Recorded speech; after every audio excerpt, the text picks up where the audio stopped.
سورہ بقرہ کا سورہ بقرہ اس لیے کہتے ہیں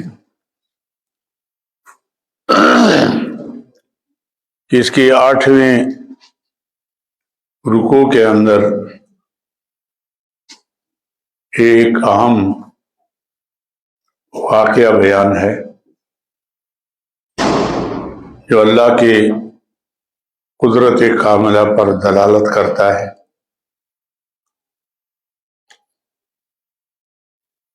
کہ ایک شخص مردہ 40 سال کے بعد اٹھ کر بات کرتا ہے، اس لیے اس کا نام سورہ بقرہ ہے۔ دوسرا، اس کو حدیث پاک میں فسطاط القرآن نام بھی آتا ہے، تو ایک کے ساتھ استاد کے معنی ہوتے خیمہ کے، کیونکہ پورے قرآن پاک کے مضامین جو ہے وہ تقریباً اجمالی طور پر اس صورت میں آتے ہیں، اس لیے اس کو فسطاط القرآن کہتے ہیں۔ اسی طرح سورہ بقرہ کے بعد سورہ آل عمران ہے۔ آل عمران کا نام بھی اسی لیے ہے کہ اس کی چوتھی رکوع میں حضرت عمران جو پیغمبر تھے یا ولی تھے، ان کا اور ان کے خاندان کا پاکیزہ ذکر آ رہا ہے۔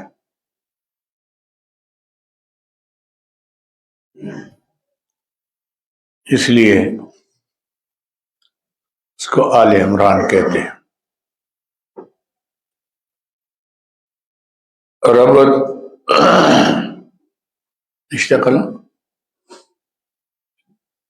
ربط سورہ آل عمران بسورہ بقرہ۔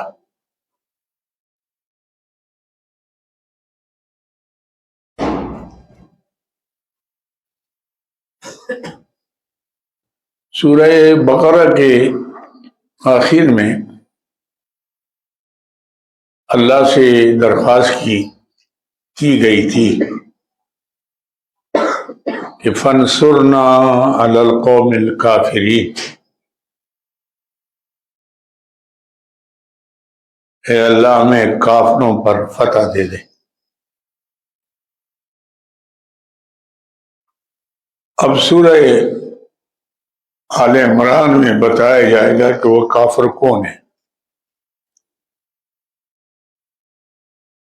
اور ان کے عقائد اور ان کے اعمال کیا ہیں۔ وہ یہودی ہیں، عیسائی ہیں،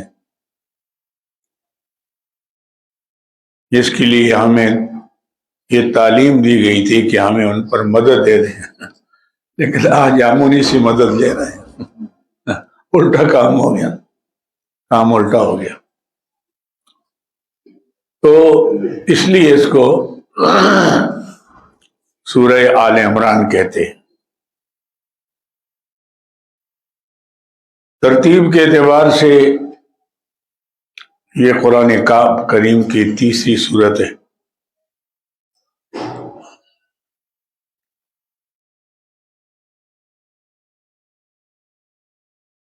اس سورت کے اندر بھی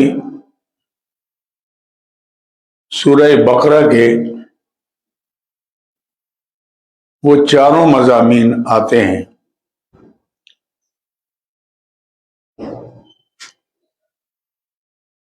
یعنی توحید، رسالت، جہاد اور انفاق فی سبیل اللہ۔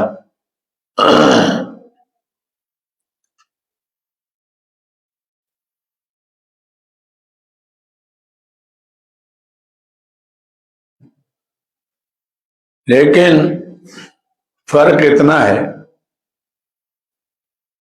کہ اس صورت میں توحید اور رسالت پر جو شبہات وارد ہوتے تھے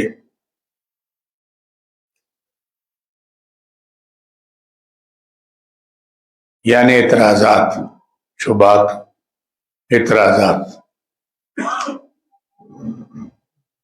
اس کا بھی اس صورت میں ازالہ کیا گیا۔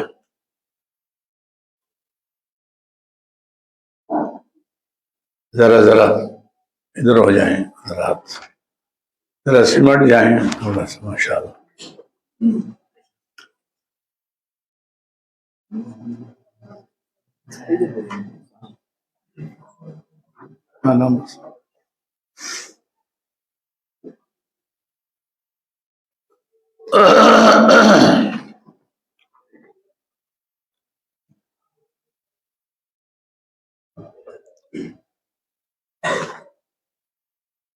اس لیے مضمون کے اعتبار سے اس صورت کے بھی دو حصے ہیں۔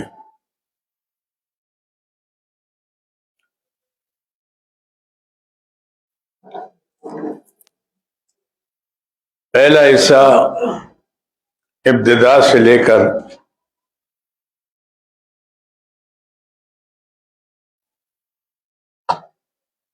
بعد اذ انتم مسلمون، یعنی رکوع نمبر 8 تک۔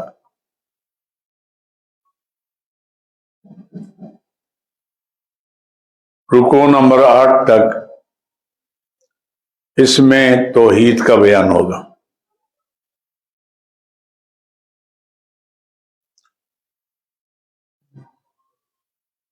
اور رکوع نمبر 9 سے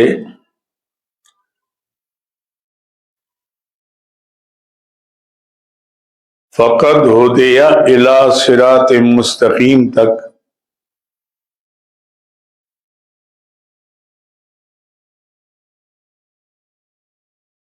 مضمون رسالت ہوگا۔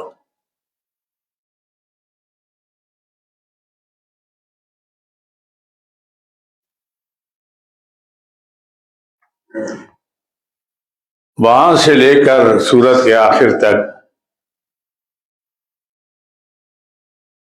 جہاد اور انفاق فی سبیل اللہ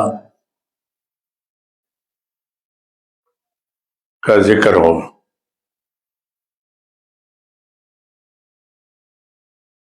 باقی صورت میں زجریں، تخویفیں، بشارتیں یا ہر صورت میں ہوتے ہیں،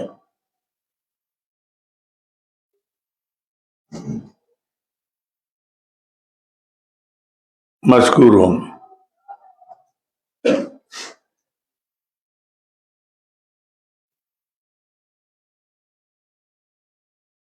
یہ تو سورت کا حصے میں تقسیم ہوگی۔ میں نے بتایا تھا کہ سورت میں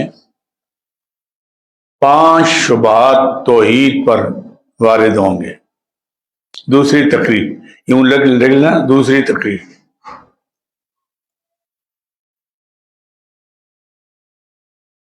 5 شبہات توحید پر وارد ہوں گے اور 3 رسالت پر۔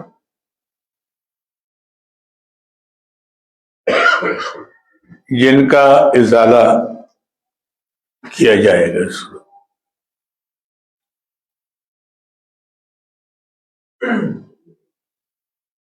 توحید پر شبہ نمبر 1،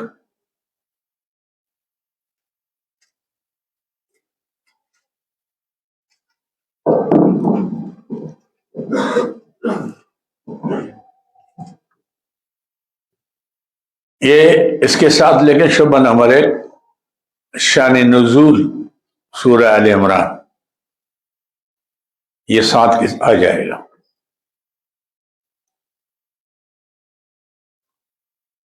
نجران کا ایک وفد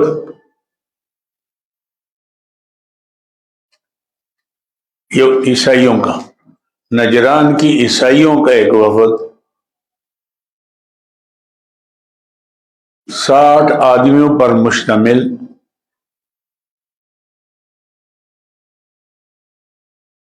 حضور اقدس صلی اللہ علیہ وسلم کے پاس مدینہ منورہ آیا۔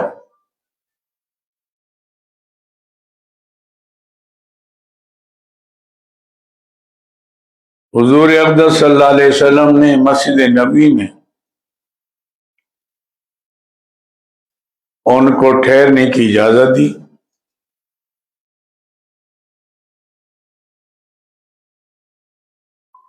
اور یہ بھی اجازت دی کہ آپ اپنے عقیدے کے مطابق عبادت کریں اللہ کی۔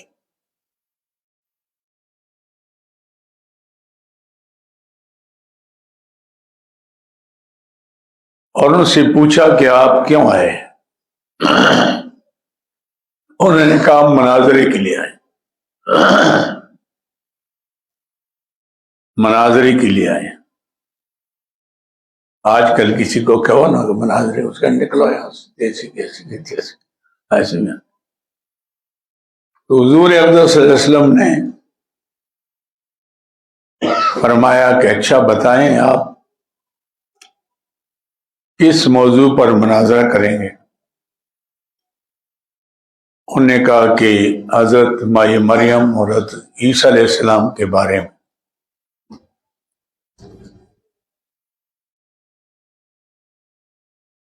حضرت مائی مریم اور حضرت عیسیٰ علیہ السلام کے بارے میں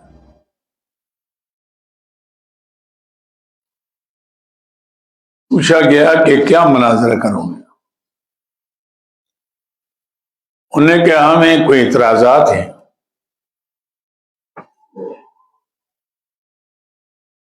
آپ جو کر رہے ہیں ہمارے عقیدے کے خلاف ہے، اور آپ جو کہہ رہے ہیں وہ بھی ہمارے عقیدے کے خلاف ہے۔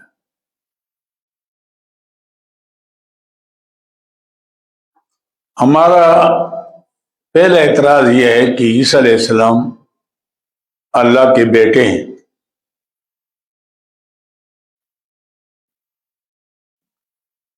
اور وہ معبود ہیں۔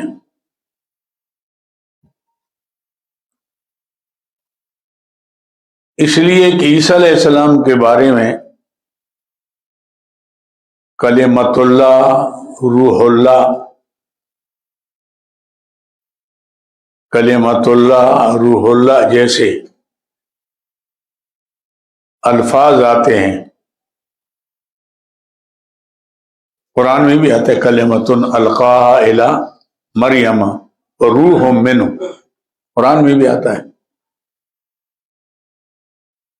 تو اس سے معلوم ہوتا ہے کہ وہ اللہ کی خاص روح ہے، اور وہ اللہ کی عبادت میں شریک ہے۔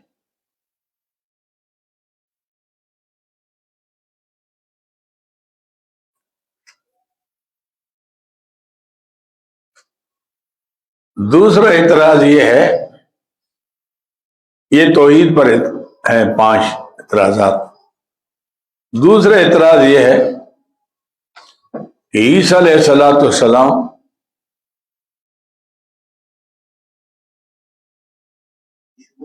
یہ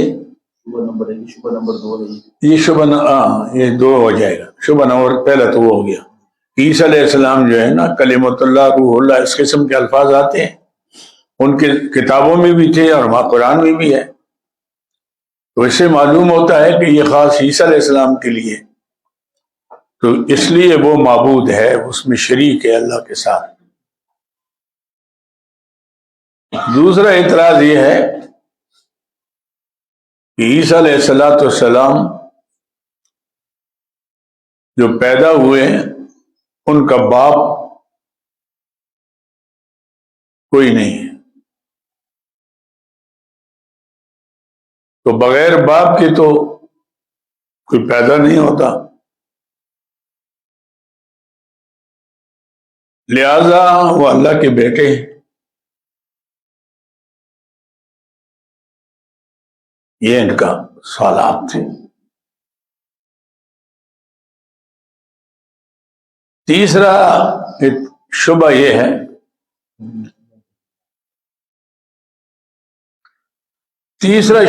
ہے کہ عیسیٰ علیہ الصلوۃ والسلام سے خرق عادت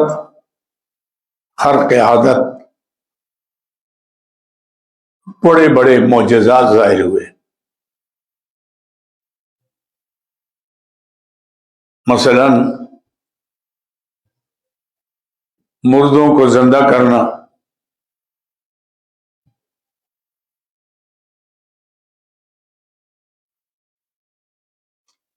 مادرزادہ اندھوں کو ٹھیک کرنا،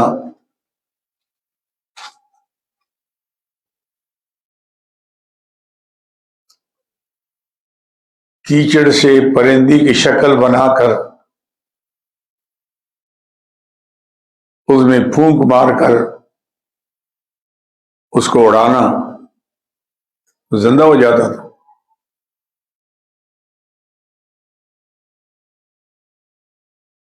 یہ 3 شبے تو عیسیٰ علیہ السلام کے بارے میں. چوتھا حضرت مائی مریم کے بارے میں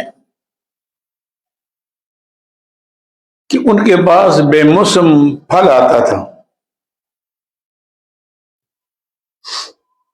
یہ سورہ آل عمران آپ سمجھ گئے نا، شرک کی ساری بنیادیں اسے اکھڑ جاتی ہیں. ایسے اتنے اعتراضات ہوتے ہیں، لوگ کہتے ہیں بزرگوں کے بارے میں آپ کا ذہن ٹھیک ہو جائے گا بس. ہاں جی، کیا اعتراض تھا؟ مائی مریم کے بارے میں کہ ان کے بعض بے موسم پھل آنا،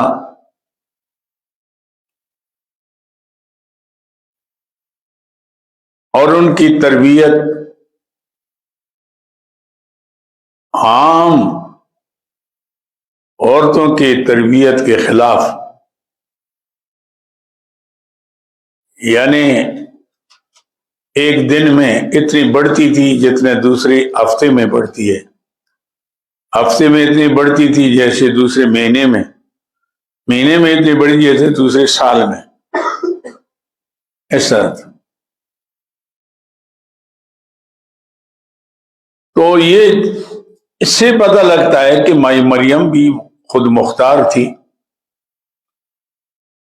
اور جو کچھ واقعات ہو رہے تھے ان کے ساتھ وہ ان کے اختیار میں تھے.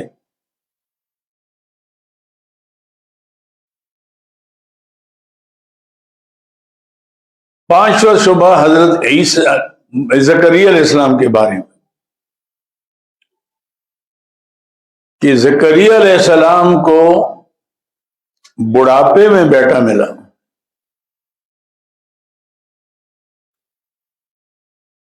اس سے معلوم ہوتا ہے کہ ان کی بھی اختیارات تھے، جب چاہیں کوئی کام کر لے.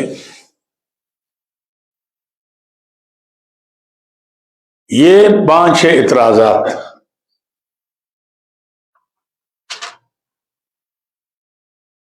پہلے اعتراض کا جواب هو الذی انزل علیک الکتاب، الگ کر لو، بعد میں دیکھو قرآن پاک. هو الذی انزل علیک الکتاب الگ سے دیا گیا.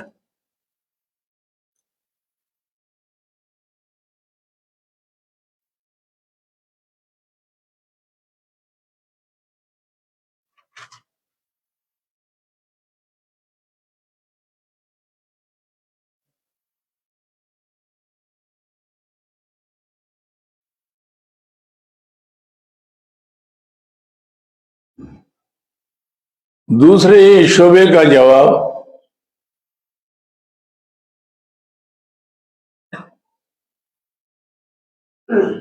وَأُبْرِئُ الْأَكْمَحَ وَالْأَبْرَصَ،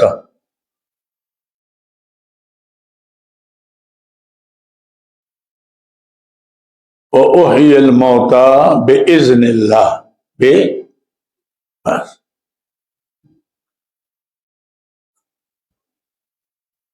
بِإِذْنِ اللَّهِ سے دیا گیا.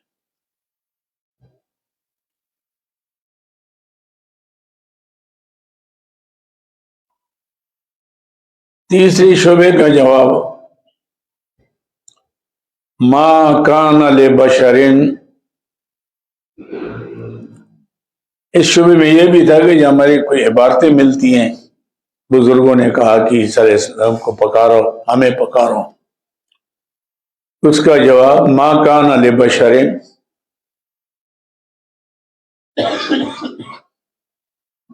الگ سے دیا گیا۔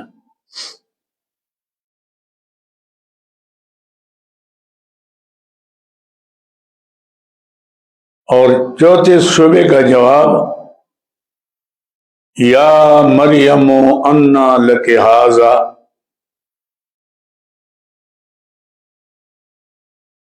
یا مریم انا لک ھذا،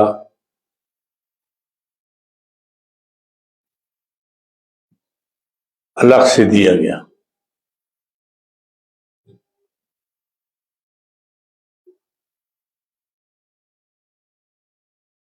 اور پانچویں شعبے کا جواب ہنالک دعا زکریا ربہ،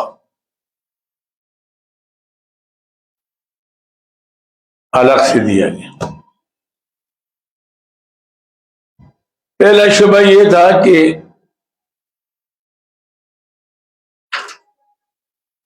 عیسیٰ علیہ السلام کے بعد ایسے عبارتیں ملتی ہیں کلمۃ اللہ، روح اللہ، اس کا جواب اللہ نے دیا کہ قرآن پاک میں دو قسم کی آیات ہیں، ایک محکمات اور دوسرے متشابہات۔ محکمات وہ ہیں جس کا معنی مطلب واضح ہو،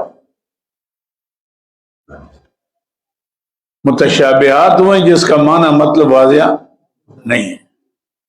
تو یہ الفاظ متشابہات میں شامل ہیں، جیسے ید اللہ فوق ایدیہم، اللہ کا ہاتھ ان کے ہاتھوں پر ہے، یا فاستویٰ علی العرش، اس قسم کے الفاظ جو ہوتے ہیں یہ متشابہات ہیں، اس سے آپ غلط معنی نکالتے ہیں، اس کا مطلب اللہ جانتا ہے۔ متشابہات کا معنی اللہ جو والذی انزل علیک الکتاب آیات محکمات ہن، ایک تو آیات محکمات واضح احکام ہے، وہ الکتاب ہے، وہ اخرو متشابہات، اور دوسرے قسم متشابہات کا کیا حکم ہے؟ فَأَمَّا الَّذِينَ فِي قُلُوبِهِمْ زَيْغٌ فَيَتَّبِعُونَ مَا تَشَابَهَ، جن کے دلوں میں نفاق کی بیماری ہے وہ متشابہات کے پیچھے لگتے رہتے، مِنْهُ ابْتِغَاءَ الْفِتْنَةِ وَابْتِغَاءَ تَأْوِيلِهِ وَمَا يَعْلَمُ تَأْوِيلَهُ، بس بات ختم ہوگی۔ اس کے معنی مطلب اللہ کے سوا کوئی نہیں جانتا، بس بات ختم ہوگی۔ وَالرَّاسِخُونَ فِي الْعِلْمِ يَقُولُونَ آمَنَّا بِهِ، جو مضبوط علم والے ہیں کہتے اللہ آپ نے جو اتارا ہمارے کو اس پر ایمان ہے، کل من عند ربنا، ایسے میں نہیں۔ لیکن جو فی قلوبہم زیغ فیتبعون ما تشابہ، وہ پیچھے لگے رہتے ہیں، اور اس کا مطلب یہ ہے، اس کا مطلب یہ ہے، جیسے حضور کے بارے میں، نبیوں کے بارے میں، ولیوں کے بارے میں لوگ اس قسم کی باتیں پھیلا کر اسے شرک پھیلاتے ہیں، ایسے میں نہیں۔ لیکن بعض چیزیں ایسی ہیں جو ہمارے ادراک سے باہر ہیں، ہم تو پابند کس کے ہیں؟ محکمات کے ہیں، متشابہات کے۔ محکمات پر ہم کیا کریں گے؟ ایمان لائیں گے، متشابہات محکمات پر ایمان بھی لائیں گے، اس پر عمل بھی، اور متشابہات کو اللہ کے سپرد کریں گے، بس اللہ کی جو اس سے مراد ہے ہمارا اس پر کیا ہے؟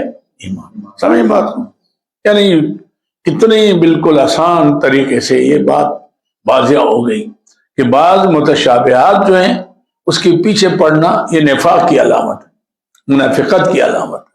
لہذا مسلمان جو ہے ہم محکمات پر عمل نہیں کر سکتے، متشابہات پر حضور کی تابعداری نہیں کرتے، ایسے میں نے سنت کے خلاف چلتے ہیں، احکام کے خلاف چلتے ہیں۔ اچھا جی نور تھے کہ بشر تھے؟ اجی غیب جانتے تھے کہ نہیں جانتے تھے؟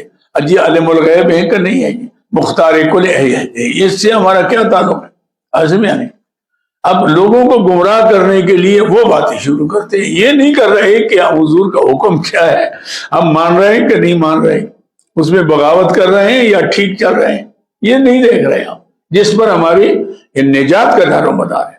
لیکن اس میں اللہ تعالیٰ تو نہیں پوچھے گا کہ تم نے کیا رکھا تھا، کہ نور تھے کہ بشر تھے، کہ غیب تھا کہ نہیں تھا، کتنا تھا کتنا نہیں تھا. ایسے میں یعنی یہ ایسی باتیں چھیڑ کر قوم کو گمراہ کرنے کے لیے. تو وہ یہودی عیسائی بھی یہ کرتے تھے، یہ کرتے تھے، یاد کر رہے ہیں تو وہ بھی کرتے تھے. تو یہ کوئی کہ واضح ہو گیا کہ عیسیٰ علیہ السلام کے بارے میں ایسے الفاظ آتے ہیں وہ متشابہات میں شامل ہیں. دوسری بات شبے کا جواب، وہ عیسیٰ علیہ السلام کیا کہتے ہیں؟ وہ ابرئ الاکمہ والابرص واحیی الموتیٰ، میں مادرزادہ کوڑے اندھے کو ٹھیک کرتا ہوں اور مردے کو بھی زندہ کرتا ہوں، لیکن کیا؟ بِإِذْنِ اللَّهِ، ہاتھ میرا ہوتا ہے، حکم کس کا ہوتا ہے؟ بس بات ختم ہو گئی. بِإِذْنِ اللَّهِ. تو معجزہ برحق ہے، لیکن معجزہ انبیاء علیہ السلام کو ملتا ہے اور اللہ دیتا ہے، اس میں نبی کا کوئی اختیار نہیں ہوتا. نبی کا ہاتھ ہوتا ہے لیکن اختیار کس کا ہوتا ہے؟ اللہ کا. ایسے میں جیسے حضور معراج پر گئے، اب کسی کی عقل میں آتی ہے بات کہ آدمی یہاں سے سورج جو ہے 9,35,00,000 میل دور ہے، اسے آگے آسمان، پھر ایک آسمان سے دوسرے آسمان تک 500 سال کا راستہ.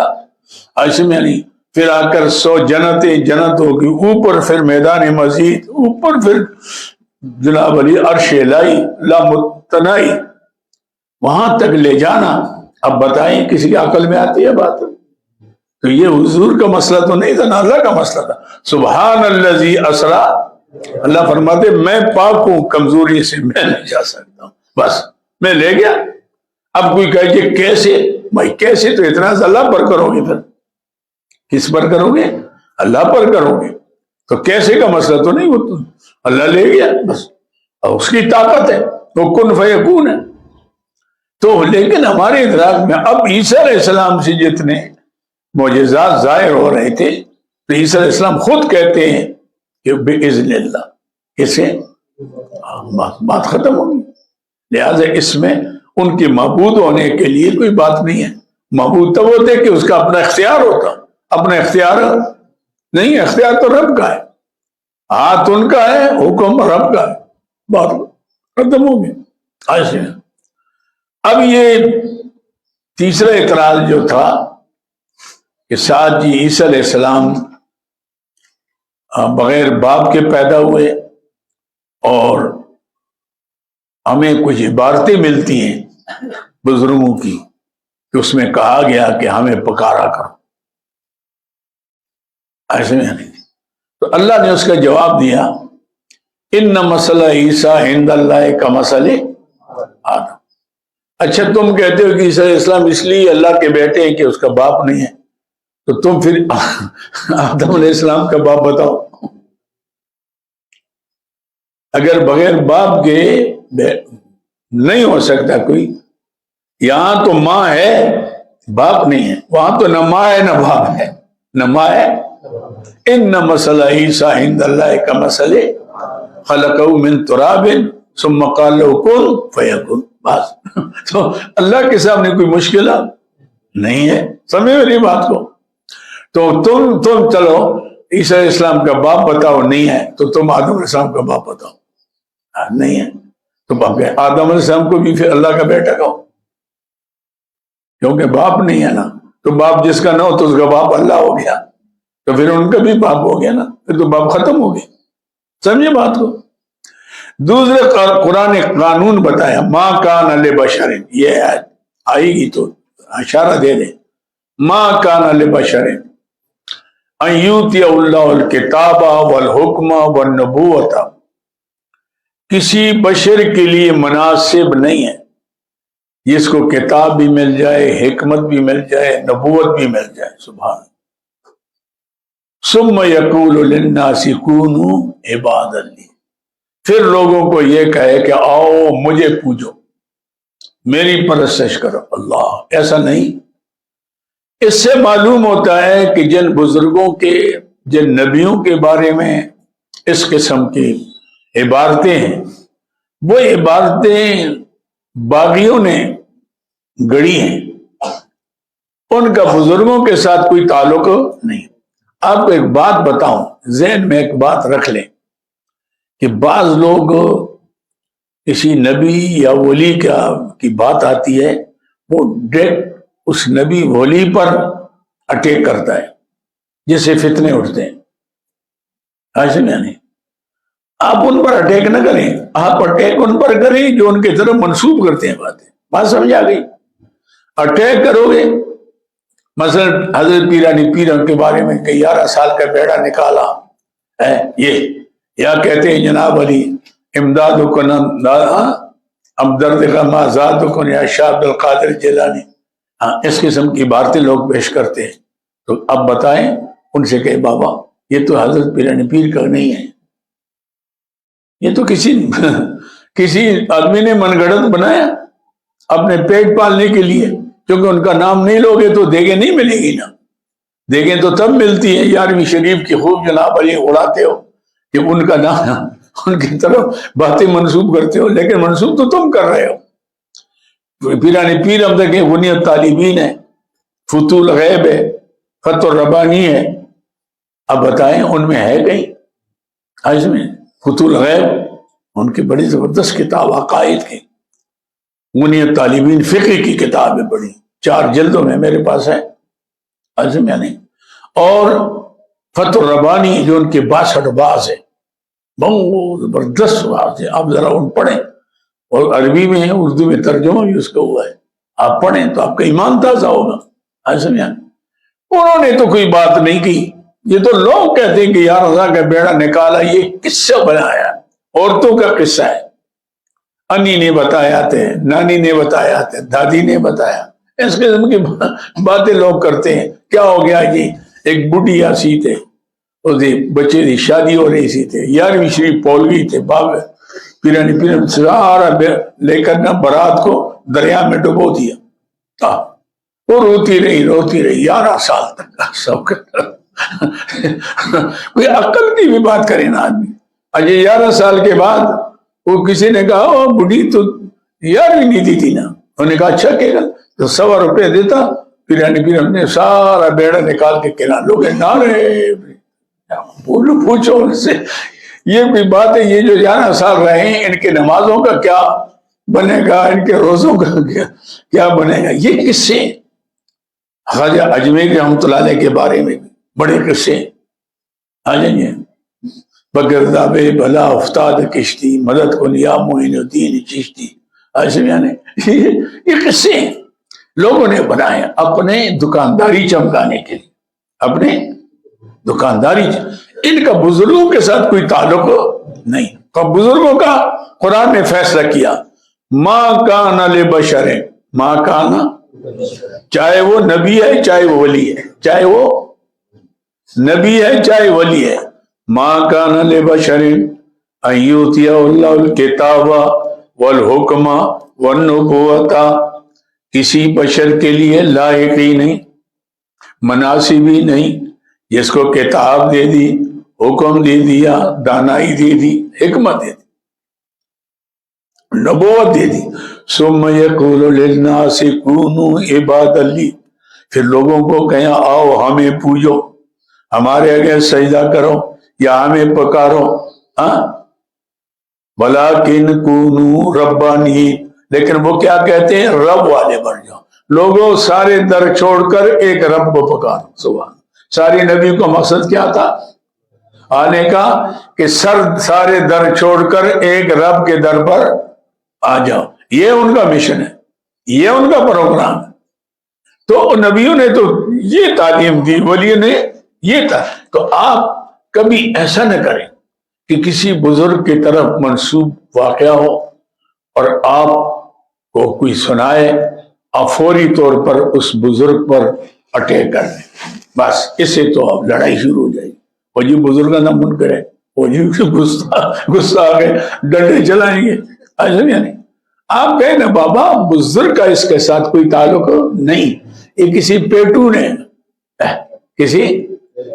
نے کسی باغی نے ایسی عبادت لکھ کر ان کے طرف کیا کیے؟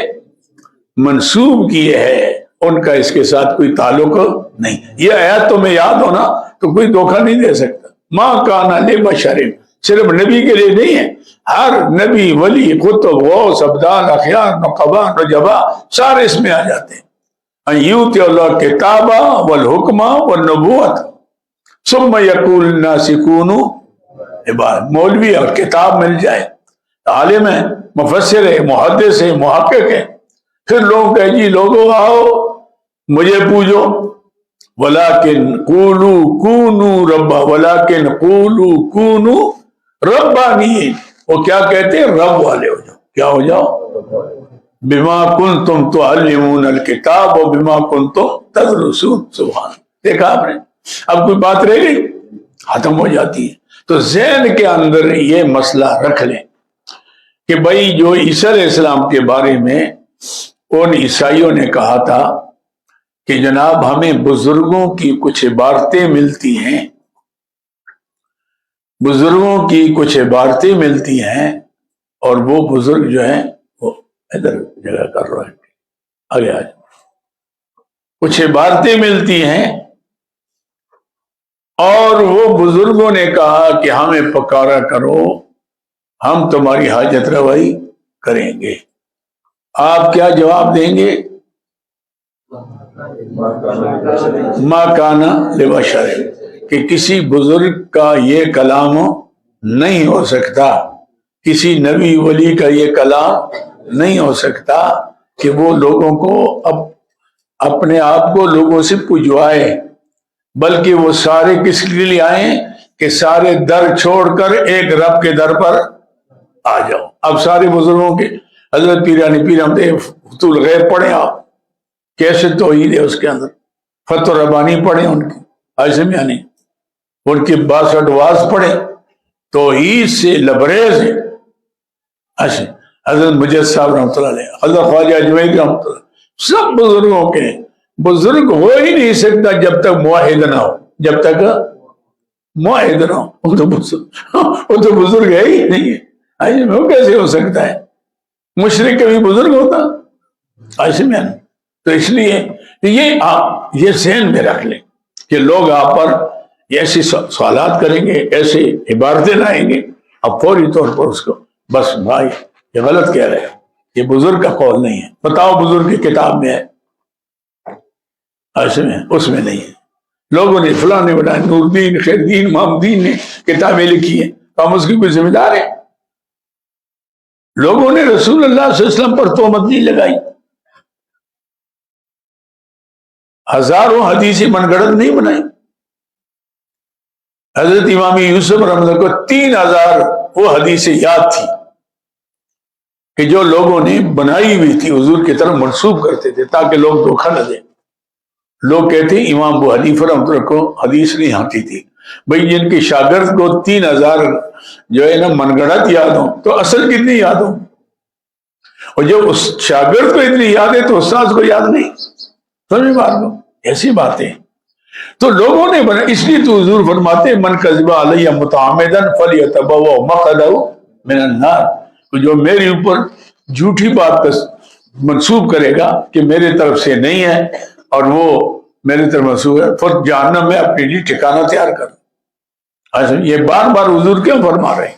لوگوں نے بنایا نا، ایسے میں تو جب لوگوں نے رسول اللہ صلی اللہ علیہ وسلم کو نہیں چھوڑا، حضرت علی مرتضیٰ کو نہیں چھوڑا، ان کی طرف ایسی ایسی باتیں منسوب کی ہوئی ہیں، آدمی حیران ہو جاتے، اس پر اپنے دروازے کھولے ہوئے جھوٹ کے، بنیاد کوئی نہیں، بنیاد کوئی نہیں۔ اسی طرح کئی بزرگوں کی طرف اب لوگوں نے ایسے ایسے قصے منسوب کیے، تو آپ کے ذہن کے اندر یہ بات ہو کہ بابا یہ بزرگ کی بات نہیں ہے، یہ کسی پیٹو کی بات ہے، یہ کسی پیٹو کی بات ہے، یہ کسی باغی کی بات ہے۔ یہودیوں نے کتنے، اب آپ قرآن پڑھائیں گے تو ہم بتائیں گے آپ کو، ایسے قصے بنا کر انبیاء علیہ السلام کے بارے میں من گڑت قصے انہوں نے رکھی ہوئی تھی، جس سے شرک کے دروازے کھلتے تھے۔ قرآن پاک نے اس کی تردید کی۔ ایسے میں نہیں، آپ انبیاء علیہ السلام کے بارے میں لوگوں نے کیا کچھ نہیں لکھا، ایسے میں نہیں کتابیں، آپ کی خود جو ہے نا تفسیروں میں کئی اسرائیلیات ہیں، وہ بے ایمان، دیکھو نا ان کا ہر معاملہ صرف یہ نہیں ہے کہ وہ آپ کے مذہب خلاف کے خلاف وہ باقاعدہ سازش کرتے ہیں کس طرح اس کو قرآن سے دور کیا جائے. یہودیوں کے بد من گڑت ہم خود جلالین پڑھاتے ہیں. دیکھو نا ہماری درس کی کتاب ہے, مولانا سے پوچھ لیں, ہم کتنے جگہ میں تردید کرتے ہیں کہ یہ بات بھی ہے نا, یہ ان کے طرف منسوب غلط ہے. ایسے میں نہیں, انہوں نے ایسے قصے لکھے ہوئے ہیں جس سے نبی کی توہین ہوتی ہو, ایسے میں تذلیل ہوتی ہو, کوئی قصے وہ آئیں گے آگے. ایسے میں آپ کو بتائیں گے ٹائم کے اوپر وہ قصے, تو کہ بھئی یہ اس طرح نہیں ہے. وہ ایسے قصے کرتے ہیں جیسے قرآن کی روح ہی تبدیل ہو جاتی ہے, ایسے میں دوسری طرف چلی جاتی. تو یہ بات ذہن میں رکھ لیں. یہ اور باقی یہ تو عیسیٰ علیہ السلام کے بارے میں 3 شبہ ہے. ایک شبہ حضرت مریم کے بارے میں کہ یہ اس لیے تو مختار ہے, معبود ہے, کہ اس کے پاس بے موسم پھل آتا تھا اور وہ بڑھتی تھی غیر فطری طریقے سے. ایسے میں اس کے نشو نما ہوتا تھا, اور جناب دروازہ بند ہے, کنڈا لگا ہوا ہے, اور پھل اندر موجود ہے, اور وہ پھل جو اس علاقے میں اس موسم میں ہے ہی نہیں. تو قرآن پاک نے اس کے جواب دیا, کلما دخل علیہ زکریا المحراب وجد عندها رزقا. جب ہی حضرت زکریا السلام داخل ہوئے ان کے عبادت خانے میں, پایا ان کے پاس بے موسم پھل. قال یا مریم انا لک ھذا, او مریم یہ کہاں سے آ گیا تیرے پاس؟ نہ تو یہاں اس موسم میں ہے, نہ اس ملک میں ہے, اور نہ آنے کا طریقہ معلوم. چھت بھی نہیں پھٹی, دروازہ بھی نہیں توڑا گیا, کھڑکی بھی نہیں کھلی. زمین میں دیکھا آپ نے, کہاں سے آیا؟ قالت هو من عند اللہ, کس کی طرف سے؟ ان اللہ یرزق من یشاء بغیر حساب. اللہ چاہتا ہے روزی دیتا ہے بے انتہا جس کو. دیکھا آپ نے. اب دیکھو نا, جیسے مردوں پر اللہ مہربان ہے, عورتوں پر بھی مہربان ہے نا بابا. ڈائریکٹ اس کے ساتھ باتیں فرشتوں کی ہو رہی. تو اس لیے جیسے مردوں میں ولی ہیں, قطب غوث ہیں, عورتوں میں بھی ہیں. مردوں میں بڑے بڑے عالم ہیں, عورتوں میں بھی ہیں. آج کل تو عورتیں احساس سے کمتری کی مبتلا ہیں کہ بس ہم صرف تو کھانا پکانے کے لیے اور برتن صاف کرنے کے لیے اور بچے جمانے کے لیے. نہیں بھائی, آپ کا تو بہت بڑا کام ہے, آپ کی بہت بڑی ذمہ داری ہے, اور اللہ نے آپ کو بھی مقام دیا ہوا ہے. حضرت ام المومنین عائشہ صدیقہ سب کو رضی اللہ تعالیٰ عنہ, حضور کی بیوی, ایمان والوں کی ماں. آپ دیکھتے ہیں کہ 18 سال کی عمر میں اتنا علم انہوں نے حاصل کیا کہ حضور سرور کائنات فرماتے میری ہوئی کا آدھا ایسا پوری امت کو دو, اس امت سے لو, آدھا ایسا ام المومنین عائشہ صدیقہ سے لو. دیکھا یہ جو حضرت عبداللہ بن زبیر رضی اللہ عنہ, عبداللہ بن عمر رضی اللہ عنہ, عبداللہ بن مسعود رضی اللہ عنہ, یہ سارے کے سارے, عبداللہ بن عباس رضی اللہ, یہ سب ام المومنین عائشہ صدیقہ رضی اللہ عنہ کے شاگرد ہیں. تو عورتوں کو تو اللہ نے مقام دیا. عورت اگر اپنے مقام کو پہچان لے تو اس کا تو بہت بلند مقام. حق بھی اللہ نے اس کا زیادہ رکھا ہے کیونکہ اس کی محنت زیادہ ہے. بچے کی پرورش کرنا, اس کو عالم بنانا, حافظ بنانا, قاری بنانا. نبیوں کی مائیں ہیں, نبیت تو نہیں ہوئی, اللہ نے نہیں بھی نہیں, اللہ کو پتا تھا کہ عورت ذرا جذباتی ہوتی ہے. یہ ایک ذرا امت مخالفت کرے گا, نہیں اللہ کرے تو بیڑا گھر ہو جائے گا, تو نظام ہی نہیں چلے گا. تو اللہ کو علم تھا کہ اسی اعتبار سے تو یہ جذباتی ہے, لہذا جذبات والا تو نبی نہیں ہو سکتا. نبی تو تحمل کرتا ہے, قوم مارتی ہے, اور نبی کہتے ہیں اللہ مہد قومی فإنہم لا یعلمون. ایسے کتنے برداشت کرتے ہیں. عورت کے اندر برداشت کا ہے, بس اتنی بات. اس لیے اللہ نے فرمایا کہ نبی تم جنو لیکن نبی نہ بنو، نبیہ نہ بنو، بس اتنی بات ہے۔ باقی تو اللہ نے بڑی شان دی ہے، عورت کا کیا مقام ہے۔ اس لیے حضور نے فرمایا کہ سب سے بڑا حق کس کا؟ ماں کا۔ فرمایا ماں کا، ماں کا۔ چوتھے دفعہ فرمایا باپ کا۔ حق ہے۔ الجنت و تحت اقدام الامہات، جنت جو ہے ماؤں کے قدموں کی نیچے۔ ساری وہ بھی ایک چیز شکر ہے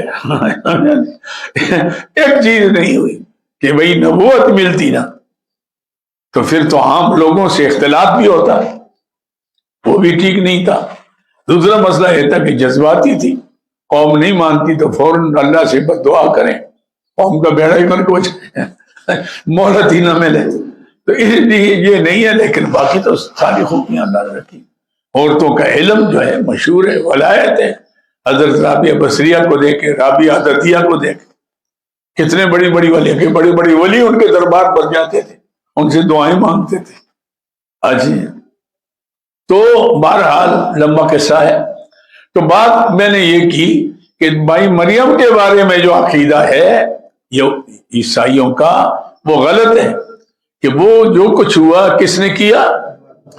جیسے نبی کی نبوت حق، معجزہ حق، اس طرح ولی کی کرامت بھی۔ بات سمجھ آ گئی؟ نبی کا کیا حق ہے؟ معجزہ، اور ولی کی کرامت۔ معجزہ وہ ہے جو دنیا کو عاجز کر دے، اس کا جواب نہ دے سکے نبی کو، لیکن دیتا کون ہے؟ اللہ دیتا ہے، اس میں نبی کا اختیار۔ کرامت بزرگی کو کہتے ہیں، اللہ ایسی چیز صادر کر لیتے ہیں کہ لوگوں کے اندر عقیدہ پیدا ہو تاکہ لوگ اس کی بات مانیں، یہ اس کو کرامت کہتے ہیں، بزرگی۔ یہ بھی کس کی طرف سے ہے؟ اللہ کی طرف سے۔ نہ معجزہ نبی کے اختیار میں، نہ کرامت ولی کے اختیار میں۔ اختیار کس کا ہے؟ اللہ کا۔ لہذا کسی نبی کا معجزہ دیکھ کر لوگوں نے ان کو معبود بنایا، یہ غلط بنایا، کیونکہ ان کے معجزے کے اندر ان کا اپنا اختیار نہیں تھا۔ اس لیے کئی بزرگوں کی کرامتوں کو دیکھ کر لوگ ان کو پوجنا شروع کر دیتے ہیں۔ بھائی پوجو اللہ کو جس نے بزرگی دی ہے، اصل پوجنے کا لائق کون ہے؟ اللہ ہے، کہ بزرگی تو اس نے دی ہے، معجزہ اللہ نے دی ہے، اس میں ان کا اختیار پتہ بھی نہیں۔ حضرت مجد صاحب رحمۃ اللہ فرماتے بعض ولی کو کرامت ملتی ہے، ولی کو پتہ ہی نہیں ہوتا، ولی کو پتہ ہی نہیں ہوتا، اس سے کرامت صادر ہو جاتی ہے۔ سمجھے میری بات کو؟ اس لیے نبی کا بھی، جب نبی کے اختیار میں نبوت نہیں ہے تو معجزہ کیسے ہو گیا؟ اور ولی کے اختیار میں ولایت نہیں ہے تو کرامت کیسے اس کی ہوگی؟ بات سمجھیں؟ اختیار کس کا ہے؟ نبی کون بناتا ہے؟ اللہ بناتا ہے۔ ولی کون بناتا ہے؟ اللہ بناتا ہے۔ ایسا نہیں؟ تو جب یہ اصل چیزیں ان کے اختیار میں نہیں ہے تو وہ جو ان کو ملتا ہے وہ ان کے اختیار میں کیسے ہے؟ سمجھے بات کو؟ بات یوں چلے گی۔ تو یہ 4 شبے ہو گئے۔ کتنے ہو گئے؟ 5واں شبہ کیا تھا کہ دیکھو جی زکریا علیہ السلام کی عمر 90 سال یا 120 سال، اور اس بڑھاپے میں ان کو بیٹا ملا حضرت یحییٰ علیہ السلام۔ تو معلوم ہوتا ہے کہ ان کے پاس اختیارات تھے۔ اللہ فرماتے ہیں کہ جب اختیارات ہوتے تو مجھ سے کیوں مانگتے؟ مجھ سے جب دیکھا زکریا علیہ السلام نے کہ بے موسم پھل مائی مریم کو ملتا ہے، بعض وقت آدمی کے دل میں یقین آ کر کے اب دعا کرتا ہے نا، اللہ قبول کر لیتے چلے۔ جب دیکھا دل میں تھا کہ اللہ اولاد مل جائے، جب تک رب نہیں دیتا، اللہ نے فرمایا نہیں دیتا تو اختیار نہیں چلتا۔ جب نبی کا اختیار نہیں چلتا تو ولی کا بھی اختیار نہیں چلتا۔ اب جب دیکھا کہ بے موسم پھل ہے، جس موسم میں نہیں ہے، آنے کا کوئی ظاہری سبب بھی، تو میرا بھی مسئلہ ایسا ہے کہ میں بوڑھا ہو گیا ہوں، اب تو بڑھاپے میں اولاد کا امکان نہیں ہے، لیکن دیکھا کہ اللہ جب تو بے موسم پھل مائی مریم کو دے سکتا ہے اور بغیر سبب کے پہنچا سکتا ہے، کیونکہ نہ کھڑکی کھلی ہے، نہ دروازہ ٹوٹا ہے، نہ تالا ٹوٹا ہے، تو پھر مجھے بھی دے سکتا ہے نا۔ ہنالک دعا زکریا رب، سبحان اللہ، ہنالک دعا زکریا، کس کو؟ رب، کس کو پکارا؟ ربی، اے میرے رب، میں بوڑھا ہو گیا ہوں، میں بھی اس قابل نہیں، میری بیوی بھی اس قابل نہیں، لیکن ولم اکن بدعائک رب شقیا، اللہ جو تجھ سے مانگتا ہے تو کبھی اس کو محروم نہیں کرتا۔ سبحان کے دعا کرنے کا طریقہ یہ ہے، ولم اکن بدعائک رب شقیا، اللہ جو تجھ سے مانگتا ہے وہ کبھی بدبخت نہیں ہوتا، کیونکہ دعا مستقل عبادت ہے۔ تو اللہ فہب لی من لدنک ولیہ، میرے کام چلانے کے لیے مجھے دے دے، میں نہیں دیکھتا کہ میری نوکری کرے اور میرے لیے کمائیاں کرے، ہاں میں یہ دیکھنا چاہتا ہوں کہ میں نے دین کا جو کام کیا، اب میں چاہتا ہوں کہ میرے بعد بھی یہ سلسلہ جاری رہے، اس کے لیے مجھے چاہیے۔ ایسے میں آنے اور دوسری جگہ میں دیکھتے نا، یہ رسونی ہو یا رسو میں نے آلے، دیکھنا یہ کہا نا، یہ نہیں آتا کہ زمین ہو دولت ہے، یہ میں نے آل یعقوب کا جو ہمارے پاس خاندانی ورثہ ہے دین کا، یہ سلسلہ قائم رہے۔ بس میں یہ چاہتا ہوں کہ اس سلسلے کو کون آگے چلائے گا؟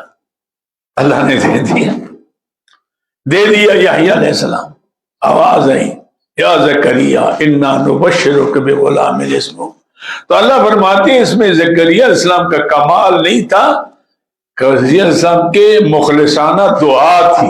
کیا تھی؟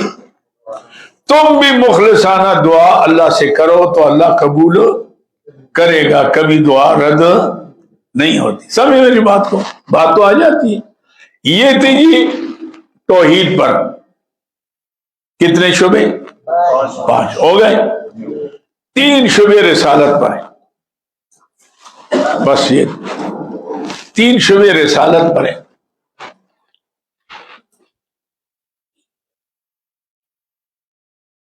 پہلا شعبہ یہ ہے کہ تمام انبیاء علیہ السلام جو تھے وہ اونٹ کا گوشت نہیں کھاتے تھے، حرام سمجھتے تھے۔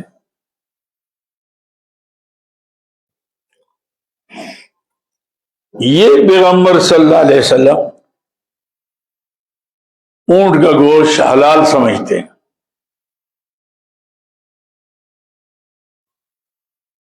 لہذا ان کا عقیدہ گزشتہ نبیوں کے عقیدے سے نہیں ملتا، یہ عقیدے میں ان کا مخالف ہے۔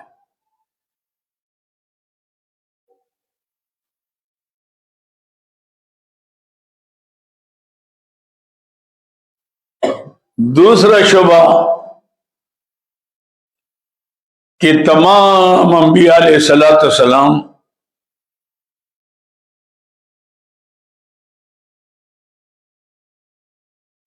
بیت المقدس کی طرف نماز پڑھتے تھے، سب نبیوں کا قبلہ بیت المقدس ہے۔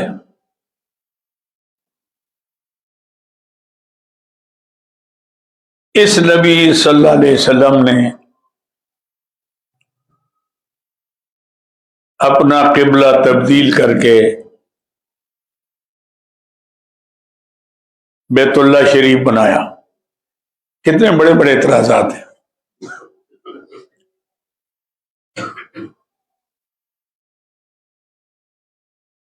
تیسرا شعبہ یہ تھا کہ یہ نبی برحق نہیں تھے،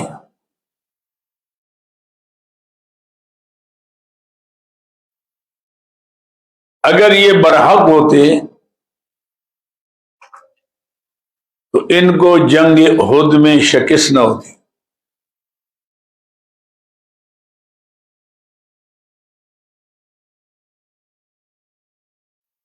کتنے بڑے بڑے اعتراضات ہیں، اللہ نے کیسے اڑا دیا.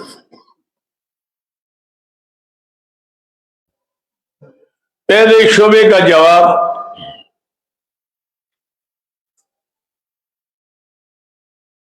کل طعام کان حلا لبنی اسرائیل الخ. کل طعام، آیات پھر بعد میں لکھ لیں، اس کا نمبر بھی لکھیں. کل طعام کان حلا لبنی اسرائیل،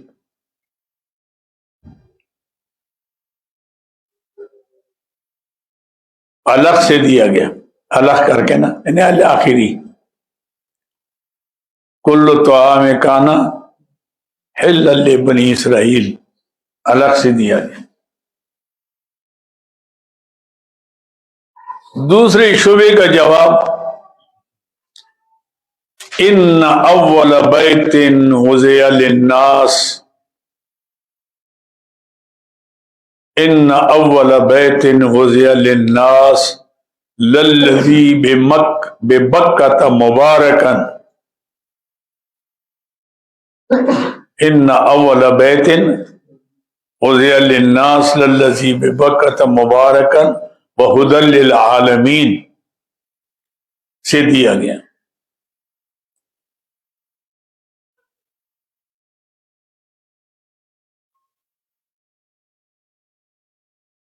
اور تیسرے شعبے کا جواب وَإِذْ غَدَوْتَ مِنْ أَهْلِكَ،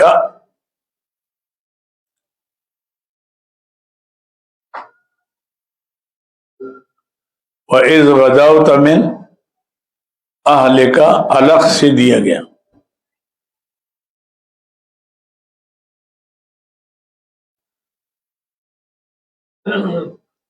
دیکھا آپ نے، پہلا جواب یہ ملا کہ بھائی حضرت یعقوب علیہ السلام بیمار تھے، انہوں نے نظر مانی تھی کہ اللہ اگر میں ٹھیک ہو جاؤں تو میں جو چیز مجھے کھانے میں محبوب ہے وہ میں تیرے لیے ترک کر دوں گا. اس وقت شریعت میں اس کی اجازت تھی. چنانچہ اللہ نے صحت دے دی. تو ان کو اونٹ کا گوشت محبوب تھا، انہوں نے اس کو چھوڑ دیا. تو یہ تو یعقوب علیہ السلام کی نظر کی بات تھی نا. کل طعام کان حل بنی اسرائیل، سارے کھانے حلال تھے الا ما حرم اسرائیل علی نفسی. یعقوب علیہ السلام نے اپنے اوپر اس کو حرام کیا تھا، اس وقت شریعت میں جائز تھا یہ. اب حلال چیز کے ترک کرنے پر قسم اٹھانی جائز نہیں ہے، لیکن وہ اس وقت جائز تھا. تو الا ما حرم اسرائیل من قبل ان تنزل التوراۃ، من قبل، یہ تو تورات سے پہلے کا مسئلہ ہے بھائی. قل فاتوا بالتوراۃ فاتلوها ان کنتم صادقین. لاؤ تورات پڑھو، تورات میں حلال ہے کہ نہیں؟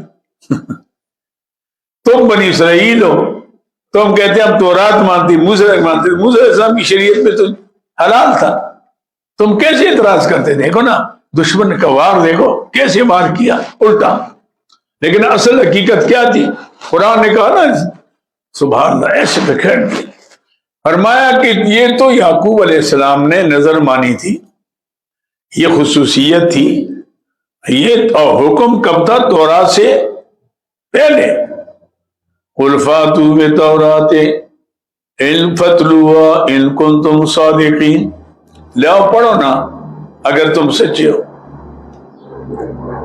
ایسے بھی آنے تو بات ختم ہوگی. دوسری بات کہ جی ان کا قبلہ جو ہے نا وہ تبدیل ہے، ان کا بیت المقدس تھا.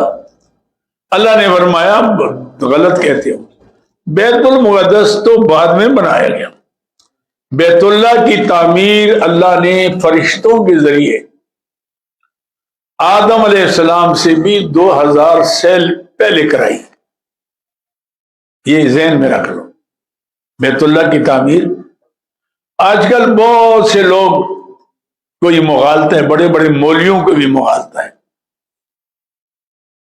ایسے میں نہیں، جیسے کہتے ہیں نا مولوی بھی سب، اور جب ہم اسرائیل کو نہیں مانتے،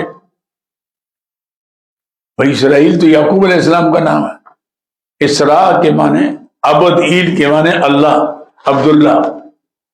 یہ کہو بنی اسرائیل کو نہیں مانتے، یہودیوں کو نہیں مانتے، اسرائیل کو نہیں مانتے. اسرائیل کی ایسی یہ وہاں نکلتے ہیں، نعرے لگاتے ہیں اسرائیل پر. یہ کتنا ظلم، کتنی زیادتی ہے بھائی. مولوی بھی سب لگے ہوتے اسرائیل کو نہیں مانتے. بھائی اسرائیل تو یعقوب علیہ السلام ہے. یہ کیسے جملے ہیں؟ اور یہ آپ کی ٹی وی پر اور آپ کے ساتھ غلط العوام ہے، چلتا ہے اسرائیل کو نہیں. بھائی اللہ نے فرمایا یا بنی اسرائیل، یا اے یعقوب علیہ السلام کی اولاد. بنی ہے، اسرائیل نہیں ہے. اسرائیل تو یعقوب علیہ السلام ہے. یہ عبرانی زبان میں اسرا کے معنی عبد، ایل کے معنی اللہ. اے عبداللہ کے بیٹو، اے میرے بندے کے بیٹو. عظیم یعنی اللہ تو بنی اسرائیل کہتا ہے، تم اسرائیل کہتے ہو. عجیب بات ہے. دیکھو نا، یہ لوگوں میں پھیلایا گیا کہ ہم اسرائیل ہیں. بھائی اسرائیل تو یعقوب علیہ السلام ہے، تمہارا ان سے کوئی تعلق نہیں ہے. یہ ایک مسئلہ ہے بڑا. اسی طرح لوگوں میں یہ مشہور ہے کہ بیت اللہ کی تعمیر ابراہیم اسلام نے کی. مولویوں سے بھی پوچھو کیا کہ بڑے بڑے سے یہی کہیں. تو اب تو اللہ فرماتے ان اول بیت، ان اول بیت وضع للناس للذی ببکۃ مبارکا وہدی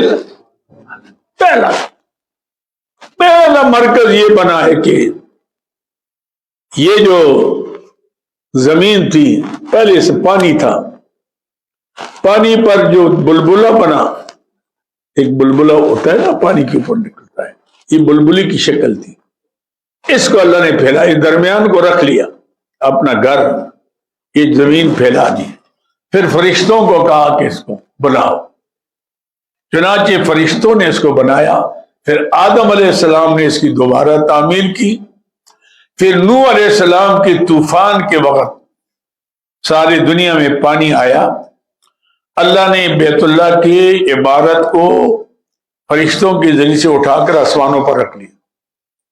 عمارت جو ہے نا، جس کو کہتے ہیں بیت المعمور، کیا ہے یہ بیت المعمور؟ کیا ہے یہ؟ فرشتوں کا قبلہ ہے. جہاں اللہ کے حبیب سے فرماتے کہ معراج کی رات میں گیا، 70,000 فرشتے ہر وقت طواف کے لیے آتے ہیں، جن کو پہلے دن نمبر ملا، قیامت تک دوبارہ نمبر نہیں ملے گا. یہ بیت المعمور ہے، اوپر بیت اللہ کے اوپر. اب سب پانی آ گیا، پانی تھا زمین پر، لیکن جگہ سب کو پتہ تھی کہ یہ یہاں بیت اللہ تھا، یہاں بیت اللہ تھا. اب دیکھا، میں دلیل دیتا ہوں، ذرا ذہن کے رکھ لے. اسماعیل ابراہیم السلام کو جب اللہ نے حکم دیا کہ جا کر آپ اپنے بیوی بچے کو وہاں چھوڑ دیں جہاں آبادی کا نام و نشان نہ ہو، یہاں کر چھوڑتے ہیں. پتہ تھا کہ یہاں بیت اللہ تھا. اور دور جا کر دعا کیا کرتے ہیں؟ ربنا انی، اب اسماعیل السلام 2 سال کے ہیں. کس کے ہیں؟ 2 سال کے ہیں. ربنا انی اسکنت من ذریتی بواد غیر ذی زرع عند بیتک عند بیتک. اللہ میں اپنے بیوی بچے کو وہاں چھوڑ کر جا رہا ہوں، وادی ایسے وغیرہ بیابان ہی ہے جس میں کھیتی باڑی بھی کوئی نہیں، لیکن عند بیتک. اب آپ سمجھ آ گئی بات. اب ذرا پوچھو نا لوگوں سے کہ تم کہہ رہے ہو. تو اب ابھی تو اسماعیل السلام 2 سال کے ہیں، اور ابراہیم السلام کیا کہتے ہیں؟ عند بیتک. کیونکہ یہ بیت اللہ تعمیر کا نام نہیں ہے، اس مرکز کا نام ہے. کس کا نام ہے؟ مرکز کا نام ہے. عبارت تعمیر ہو یا نہ ہو، اللہ کا گھر یہ مرکز تجلیات ہے. یہ تو اس وقت ابراہیم السلام دعا کرتے ہیں جب اسماعیل السلام کی عمر 2 سال تھی. اس کے بعد اسماعیل علیہ السلام بڑے ہوئے، پھر یہاں شادیاں کی، بچے ہوئے، پھر ابراہیم علیہ السلام کو اور پھر اسماعیل السلام کی قربانی کا مسئلہ آیا، وہ بھی پہلے 12 سال کے تھے، وہ بھی ہو گیا۔ اس کے بعد اسماعیل ابراہیم السلام آتے، اللہ فرماتے جاؤ اس گھر کو اب بناؤ۔ اس میں ابراہیم السلام آتے ہیں، اسماعیل السلام سے کہتے ہیں اب میرے ساتھ ہوں، اس گھر کی ہم عمارت اٹھاتے۔ تو پھر وَإِذْ يَرْفَعُ إِبْرَاهِيمُ الْقَوَاعِدَ مِنَ الْبَيْتِ بولو وَإِسْمَاعِيلُ، اب دیکھا آپ نے اسماعیل السلام بھی ساتھ ہیں نا، تو یہ تو جوان ہیں، ابھی شادی شدہ ہے۔ وَإِسْمَاعِيلُ یرفع، رفع یرفع کے معنی رکھنے کی نہیں ہوتی، اٹھانے کے ہوتے۔ کس کے ہوتے؟ بنیاد پہلے سے موجود تھی، اس بنیاد کو اٹھایا۔ یہ جو مغالطہ ہے سب کو ایسے جیسے پوچھو نا، وہ جس میں ابراہیم السلام نے بنایا تو اسے کہیں بھائی ان اول بیت، وہ ہے۔ پھر ابراہیم السلام جو بچہ جو ابھی 2 سال کا ہے کہتے ہیں ہندا بیتک المحرم، وہ کیا ہے؟ تو اللہ نے فرمایا غلط کہتے ہو، اصل مرکز یہ تھا۔ ہاں وقتی طور پر کئی انبیاء علیہ السلام کا قبلہ بیت المقدس رہا ہے۔ حضور نے بھی مدینہ منورہ میں جا کر، چونکہ یہودی تھے بیت المقدس پڑھتے، انہوں نے فرمایا چلو قبلہ یہ بھی ہے، آپ بھی ان کے ساتھ پڑھیں تاکہ فوری جھگڑا شروع نہ ہو۔ کئی مسائل میں آپ کو بات بتاتا ہوں، کئی مسائل ایسے جو آدمی حکمت سے حل کرے، مقابلہ نہ کرے۔ آپ جب جائیں گے نا کسی مسجد میں تو آپ مقتدیوں غریبوں کو پتہ تو نہیں ہے، تو آپ ایک دم ایک چھوٹے مسئلے پر اڑ جائیں گے، وہ کہیں یا مولوی صاحب آپ ہمارا عقیدہ، آپ کا عقیدہ ہمارا عقیدے سے ملتا نہیں ہے۔ آپ حکمت سے کریں، حکمت کرو گے تو بات بن جائے گی، بات بھی ہو جائے گی۔ میں جب آیا نا انوار علوم میں تو وہاں سب یا امام باڑہ، مالا امام باڑہ تھا یا دوسرے ان کے ایسے میں آنے، تو کہا کوئی نہیں۔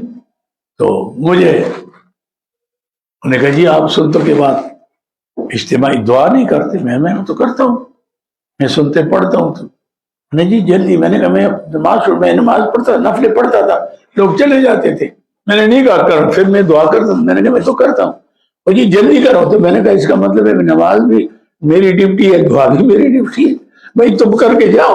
اگر میرے ساتھ دعا کرتے ہو تو جب میں نفلوں سے فارغ ہو جاؤں تو میرے ساتھ کرو۔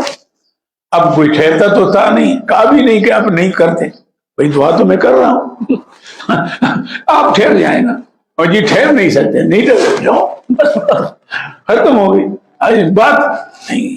پھر میں نے دیکھا یا رسول اللہ یا حبیب اللہ، تختیاں لا کر پورے مسجد میں لگا لی۔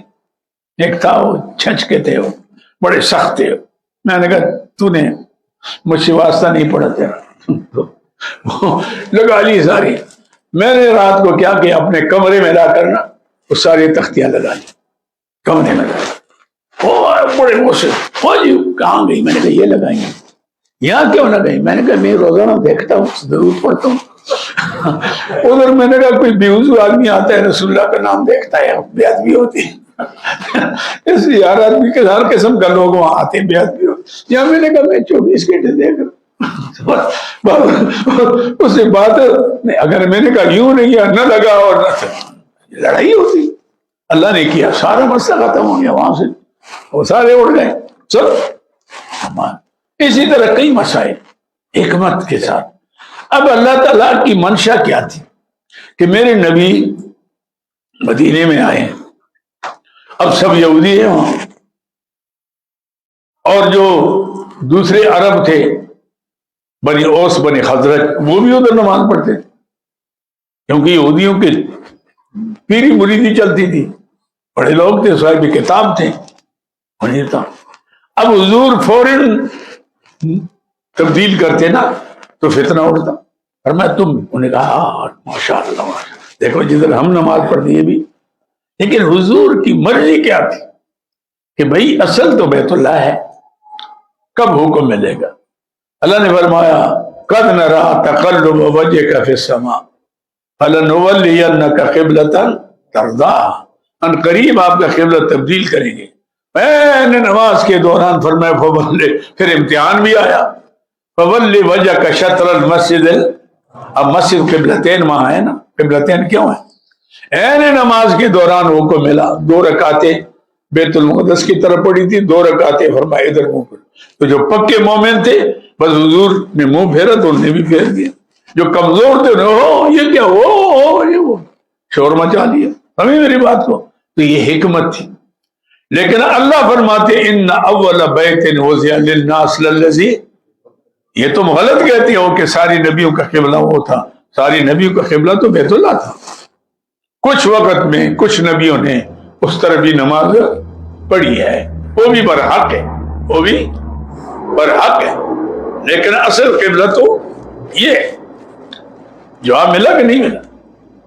تیسرا سوال کیا تھا کہ اگر یہ سچے پیغمبر ہوتے ان کو شکست نہ ہوتی جنگ احد،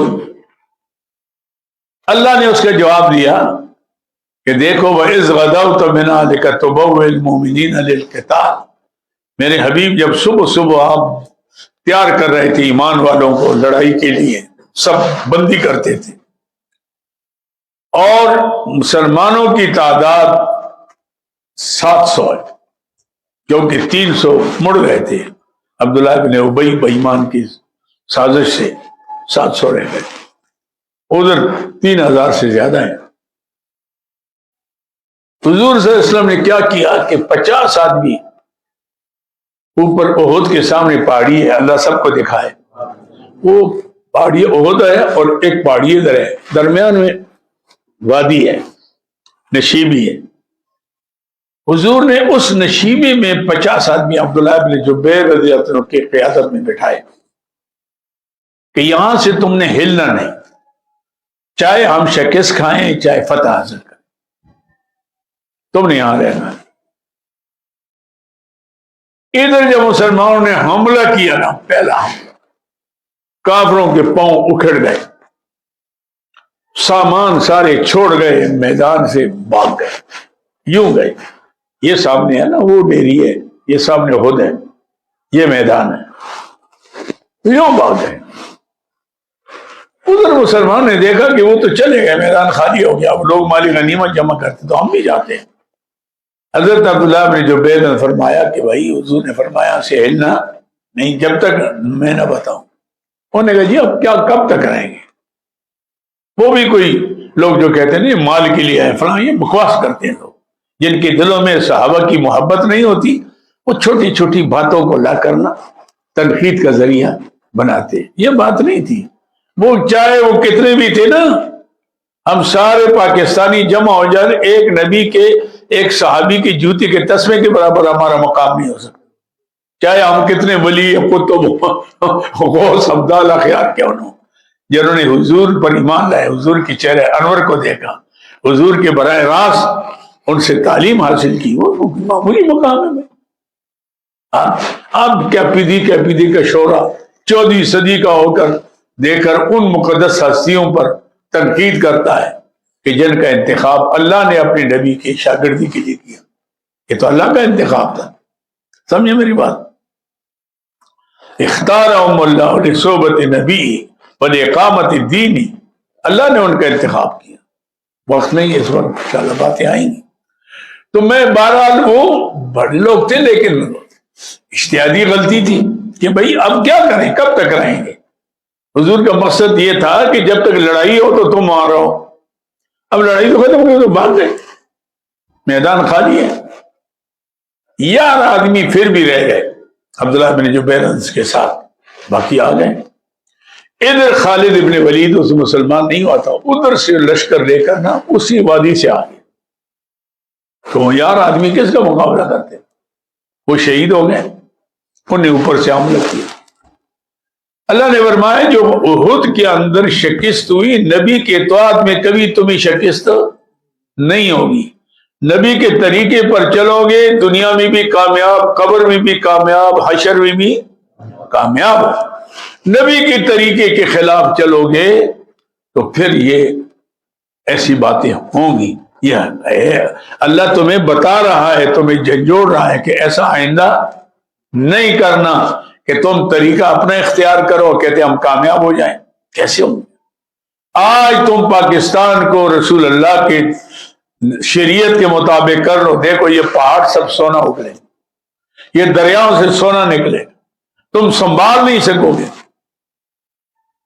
تم تو چلتے ہو اپنی معاشی نظام، کیا ہوتا ہے آئی ایم ایف، کیا ہے آئی ایم ایف، وہ دیں گے تو ہم کھائیں گے، وہ نہیں دیں گے ہم نے بھائی تمہاری ایسی کی تیسی۔ اللہ نے ذلیل کر کے تمہیں رکھ دیا۔ جب سود کا نظام چلاؤ گے، اللہ اللہ کے رسول کے ساتھ اعلان جنگ ہوگا، تو کہاں کامیابی ملے گی، کہاں راحت ملے گی؟ ہر آدمی رو رہا ہے، بڑا آدمی رو رہا ہے، چھوٹا، یہ چھوٹے پھر بھی آرام کے ساتھ ہیں، یہ بڑوں کا برا حال ہے جن کے کروڑوں کی خرچے ہیں اور وہ نہیں پورے ہوتے، وہ لوٹ مار کر رہے ہیں، لوگوں کو چھین رہے ہیں۔ غریب تو پھر مزدوری کر کے وہ کہتے ہیں چلو یار گزارا کرو۔ غریب کی زندگی آج بھی امیر سے زیادہ راحت والی ہے، گزارے۔ ان بڑوں سے پوچھو، ان کا کوئی حال نہیں، ان کے تو لاکھوں روپے بیگمات کے صرف سرخی پاؤڈر پر لگتے ہیں، وہ ہے ہی نہیں ہے، وہ ہے نہیں ہے تو یہ لوٹ مار کر رہے ہیں، ایسے میں نہیں چھین رہے ہیں، ڈاکے مار رہے ہیں، دھوکے کر رہے ہیں، قوم کی امانت میں خیانت کر رہے ہیں۔ یہ سب کچھ اس لیے ہے کہ ہم رسول اللہ کے طریقے سے ہٹے۔ یہ تھوڑا سا مسئلہ، یہ دیکھو کتنی بڑی عبرت کی بات ہے۔ اللہ فرماتے میں نے اس لیے تمہیں آج دی تو تک آئندہ ایسا نہ کرنا۔ نبی نے جو بات بتائی اس پر تم نے آخر تک پکا رہنا ہے، تاکہ تمہیں فائدہ نظر آئے یا نقصان، یہ الگ بات ہے، تم نے اس پر قائم رہنا ہے، اس میں فائدہ ہی فائدہ ہو۔ تو یہ عارضی شکست جو ہوئی یہ اس وجہ سے ہوئی، ورنہ وَإِذْ غَدَوْتَ مِنْ أَهْلِكَ تُبَوِّئُ الْمُؤْمِنِينَ حَتَّى إِذَا کس آگے قرآن پاک میں آتا ہے اِذْ تَخُصُّونَهُم بِإِذْنِ اللَّهِ، جب تم ان کو چیر پھاڑنے لگے، کاٹنے لگے اللہ کے حکم سے، آسمیاں نہیں کاٹنے لگے، پہلا حملہ کر کے سب گئے، لیکن وہ تھوڑی سی نافرمانی ہوئی جس سے یہ نوزت پڑ گئی۔ اللہ نے امتحان لیا، لیکن پھر بھی اللہ نے افل آگے کیا فرمایا، میں نے معاف کر دیا، چلو میں نے، کیونکہ نیت خالص تھی، نیت خالص تھی، اجتہادی غلطی ہوئی، کیا ہوا بولو، اجتہادی غلطی تھی، تو مجتہد کو اس غلطی پر اللہ پکڑتا نہیں۔ ہمارے ائمہ کی کتنی غلطیاں ہیں، اس میں اختلافات ہیں، لیکن کسی امام پر تم تنقید کرتے ہو، حالانکہ ایک کہتے ہیں یہ حلال ہے، دوسرے کہتے ہیں حرام ہے، اتنا فرق ہے۔ انہیں وہ تو خیر القرون والے، تو خیر القرون والوں پر پیچھے کے 14ویں صدی والے لوگ تنقید کرتے، شرم نہیں آتی؟ تمہیں حیا نہیں آتی؟ تمہارا مقام کیا ہے، ان کا مقام کیا ہے؟ اس لیے ہمیں ادب احترام صحابہ کا، اہل بیت کا ہمیں رکھنا چاہیے۔ یہ حضور کی نسبت ہے، صحابہ اہل بیت، ایسے یعنی حضور کے صحابہ، حضور کے اولاد، حضور کے ازواج مطہرات، یہ سب قابل احترام ہے، ہم ان کا احترام کریں گے، ایسے میں ان پر تنقید کرنا جائز نہیں ہمارے لیے، ہم کیونکہ ہمارا معیار ہی کوئی نہیں ہے، ہم ان کی